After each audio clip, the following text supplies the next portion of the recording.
I recently went to the library and took out one of my all-time favorite books.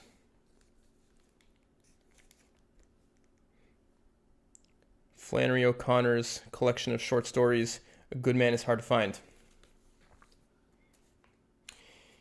In this book is a short story which I haven't read for many years. I read it in high school, actually. Unfortunately, it has a title which is not safe for YouTube. I will hold it up to the camera. I'll call it The Artificial Negro. The story centers on this character, Mr. Head, and his grandson, Nelson. They live in rural Georgia. They live in a place of total abject poverty. Mr. Head is the sole guardian of his grandson, Nelson. There's a scene I remember when they look on the train and they see plumbing for the first time, and it blows their mind. And this relationship between Mr. Head and Nelson is super dysfunctional. It's really cringy, actually. It's terrible to read. They're constantly in competition with each other in a really weird way for grandfather and grandson. Mr. Head, it's so important to him that he wakes up before Nelson, because he's afraid that if Nelson wakes up before him, Miss Nelson's going to feel superior to him, and he wants to feel superior to his grandson by waking up first. They have to catch a train this morning. Quote, the train was to stop for them at 5:45, and they had to be there on time, for this train was stopping merely to accommodate them. So they're going to go into the city today, and they have a special train stopping for them. Quote, this would be the boy's first trip to the city, though he claimed it would be his second because he was born there. Mr. Head had tried to point out to him that when he was born there, he didn't have the intelligence to determine his whereabouts, but this had made no impression on the child at all, and he continued to insist that this was to be his second trip. One of the really funny scenes in this story is the scene when they're on the train, because it's 5:30 in the morning or something, and they are in a quiet car, and everyone's sleeping, and Mr. Head is so in his own world, and he's shouting, he's trying to converse loudly with the sleeping passengers, and he's just so oblivious, he's so out of touch and out of his element, and just culturally, he's such a foreigner. Quote, when the conductor had gone, Mr. Head gave Nelson the return half of his ticket and said, now put that in your pocket and don't lose it or you'll have to stay in the city. Maybe I will, Nelson said, as if this were a reasonable suggestion. Mr. Head ignored him. First time this boy has ever been on a train, he explained to the man across the aisle, who was sitting up now on the edge of his seat with both feet on the floor. Nelson jerked his hat on again and turned angrily to the window.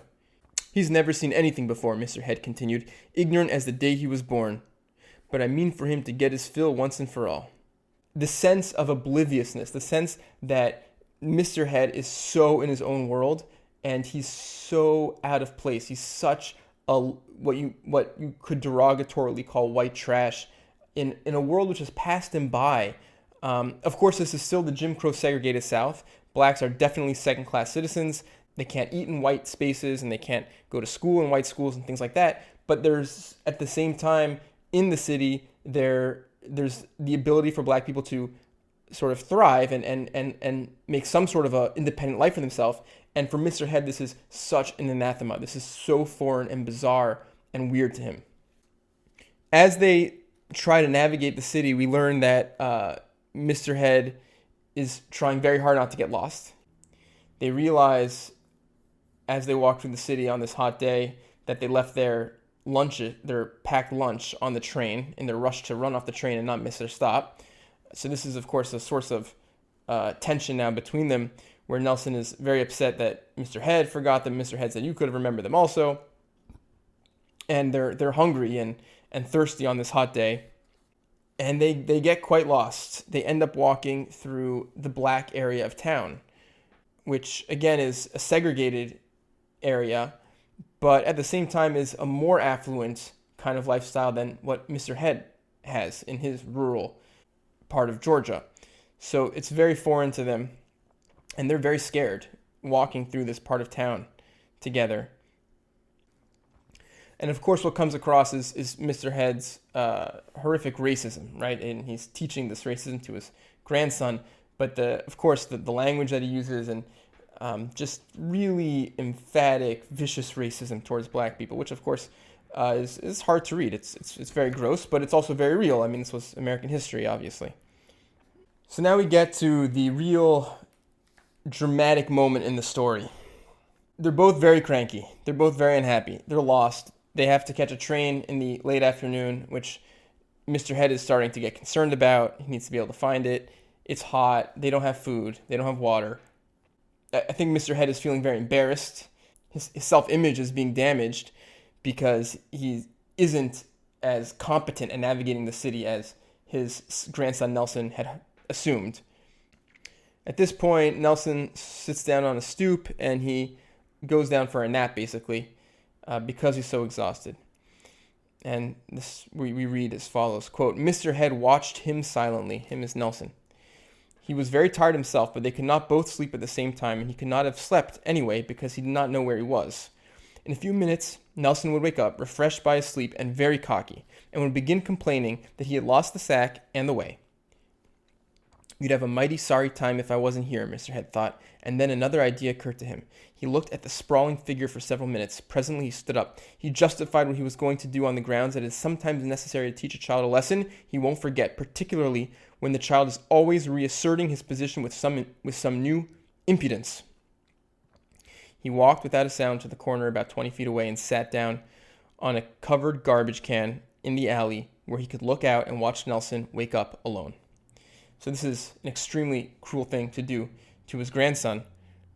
After some time, Mr. Head decides he needs to wake Nelson up. So he makes a loud noise. Nelson wakes up. He realizes that Mr. Head is not around. He panics. He runs through the street. He ends up crashing into another woman who's carrying groceries. And that woman is now in pain because her ankle hurt and she was knocked over. And she's screaming and people gather around. It creates a scene. And they say, where's your father? We're going to send you to jail. We're going to make you pay for this. And Mr. Head slowly starts walking down the street. When Nelson sees Mr. Head, he runs over and grabs him around the waist.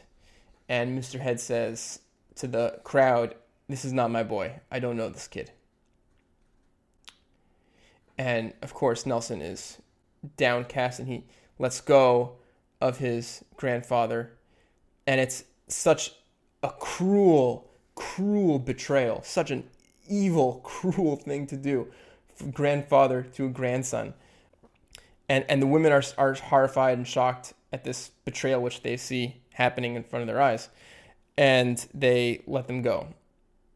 And immediately after Mr. Head does this, he feels guilty. And Nelson lags behind him. He refuses to walk near him. He scowls. He's extremely angry. He's extremely hurt. And so he's walking about 20 feet behind Mr. Head. Mr. Head sees some water coming out of a sprinkler. He's like, oh, look, we got water. This is great news. Come drink. Mr. Head drinks from the water fountain from the sprinkler system, but Nelson just ignores him and refuses to partake or touch the water that Mr. Head drank from. At this point, they're still very lost. They're in a white part of town, a very affluent part of the city.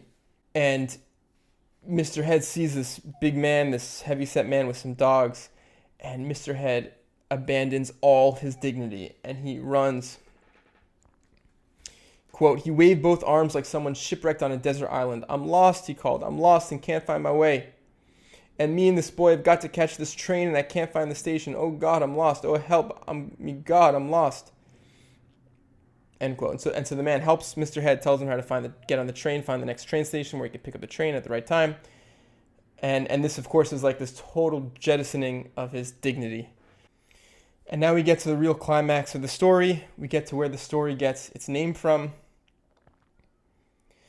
Quote, Mr. Head stared as if he was slowly returning from the dead. And when the man had finished and gone off with the dogs jumping at his heels, he turned to Nelson and said breathlessly, we're going to get home. The child was standing about 10 feet away, his face bloodless under the gray hat. His eyes were triumphantly cold. There was no light in them, no feeling, no interest. He was merely there, a small figure waiting. Home was nothing to him. And now we're coming to the climax of the story. Mr. Head turned slowly. He felt he knew now what time would be like without seasons, and what heat would be like without light, and what man would be like without salvation. He didn't care if he never made the train, and if it had not been for what suddenly caught his attention. Like a cry out of the gathering dusk, he might have forgotten there was a station to go to. He had not walked 500 yards down the road when he saw, within reach of him, the plaster figure of a Negro sitting bent over on a low yellow brick fence that curved around a wide lawn. The Negro was about Nelson's size, and he was pitched forward at an unsteady angle because the putty that held him to the wall had cracked. One of his eyes was entirely white, and he held a piece of brown watermelon. And so the two of them come across this sort of plaster figure, this large figure on the lawn of like one of these mansions in the white community of affluent whites in the city, of a minstrel figure. It's like this caricature, this like plastic caricature of a black kid. It's something which Nelson and Mr. Head do not understand at all. It's something which I don't fully understand either, because it's also very displaced from my own cultural context. I don't see that a lot in my own life either. But I have some notion of what it is, some notion of that kind of art that black people were making. It was also part of this regime of like white supremacy, the sense that the inferior black person is like the minstrel artist or dancer. But the key point here is that Nelson and Mr. Head see this figure and they say, what the heck is this? This is like the weirdest thing they've ever seen. It makes no sense to them. It is so foreign and weird. And it's an image that perfectly captures this sense of dislocation, the sense of where are we? What is going on? And now we have sort of this moment of breakthrough, this moment of grace, you might say. And Mr. Head is going to sort of break this ice a little bit, break this chilliness between them by addressing this figurine. And he sort of puts on his professorial hat in a sort of ironic way. He's going to pretend to be the Mr. Head who knows everything. And he says, this is an artificial Negro. An artificial Negro, Nelson repeated in Mr. Head's exact tone. So they're just staring at this in bewilderment. No idea what this is. The two of them stood there with their necks forward at almost the same angle and their shoulders curved in almost exactly the same way, and their hands trembling identically in their pockets. Mr. Head looked like an ancient child and Nelson like a miniature old man. They stood gazing at the artificial Negro as if they were faced with some great mystery, some monument to another's victory that brought them down in their common defeat. That's such an amazing sentence, because there's a sense in which what they're learning in this trip is that the world has passed them by, that there are things happening that they do not know about, that their life in rural Georgia is kind of a backwards life in a way, at least relative to the people in the city. They are seen, Nelson and Mr. Head are seen as low class. And that's sort of this epiphany in front of this foreign object, this weird minstrel figure which they can't comprehend. And we get a description of this moment of sort of reconciliation that happens between them. They could both feel it dissolving their differences, like an action of mercy.